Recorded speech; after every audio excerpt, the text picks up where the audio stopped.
Kathy Woodard with Clemson University Public Service and Agriculture, and I'm here at the South Carolina Water Resources Conference in Columbia, South Carolina. I have with me one of our plenary panel speakers from this morning, Dr. Mike Marcus. He's Chief of the Bureau of Water of the South Carolina Department of Health and Environmental Control. And welcome, Dr. Marcus, and thank you for giving us some of your time today. Thank you. Why? We have a number of people at this conference I know who are from your agency. So why is this particular conference important for your agency and the work that it does? Because water is one of the most important resources that we as a citizenry have. That's not limited to just South Carolina.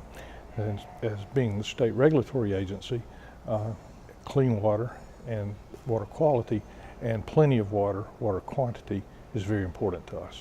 Given all that we're talking about at this conference, what do you see as being some of the most critical needs that South Carolina is going to have to address in the future related to water resources and water resource management? I believe that South Carolina is already on the path to address those critical questions, so it's continuing that path. And I think that it's well developed in a conference such as this. And that is the integration of all the different legs on the stool that makes a solid foundation for water resources and management. And that is continuing the planning that's going on, not only with our sister agencies, but with our universities and other stakeholders in the state that are contributing, as well as the good and hard science that goes behind helping policymakers eventually make decisions as that is information is floated up to them. And then certainly from our standpoint is the continuing interaction and engagement of our staff and our agency with the stakeholders, with our sister agencies and our universities, so that our regulatory decisions are informed not only by the four corners of the regulations that we will work within, but also within new information in terms of planning, new information in terms of use, new information in terms of the science that goes with it.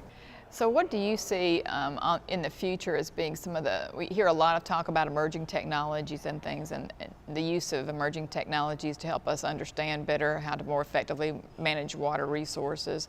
What do you see as being some critical research needs that we have? In the good way, science and technology always marches on. So we have more tools and more knowledge now about water than we had 30 years ago, and we certainly will have more 30 years from now.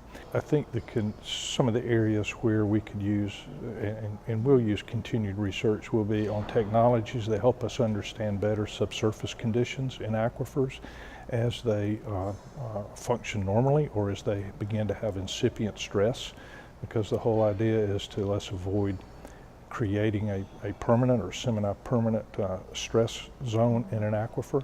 So technologies that help the hydrogeologists and the hydrologists understand the linkage between aquifer impacts and aquifer use.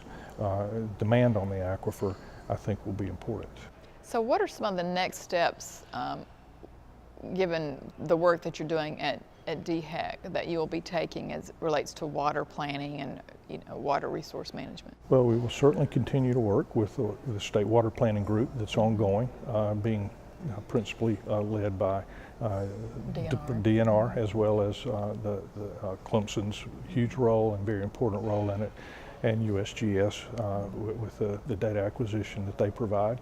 And so what we will do from a regulatory standpoint, as we're charged under the state law and then the regulations that implement that law, is that we will continue to focus on protection of the groundwater resource in terms of quantity, certainly in the coastal zone, by making, we hope and we intend to be appropriate decisions in regards to capacity use areas to protect, again, against that permanent groundwater impact, as well as to be vigilant and within the regulatory rules that have been written, to also continue to monitor the surface water withdrawal and to make sure that those uses for the enterprises that are triggered to report, that accurate reporting is done so that the water planners, the other folks on our team that are not our agency people, can have real factual and dependable data in terms of water use from those two important resources, surface water and groundwater, to help make a good water plan and whenever the water plan is revised, to make it better as well. In other words, sound data use. You've mentioned a number of partnerships, and I do want to ask you a question related to partnerships because of the importance of that for your agency in particular as a regulatory agency. So can you tell me a little bit about the importance of partnerships and collaborations as a regulatory agency in the state? Well, we think they're incredibly important, and we're completely engaged in engagement. And we believe that's one of those on your stool you were talking about. Yeah. That's right. In past times, the old days, some folks would call it, a regulatory agency or perhaps a resource agency would make a decision, and ipso facto, that's the decision. Well, I think we realize now, as other agencies do as well, is that decisions that we make often directly impact people's life, their way of life or their perceived way of life. And so we think it's much better to have those folks involved up front in the beginning so that, number one, we understand where they live and they understand where we live, okay?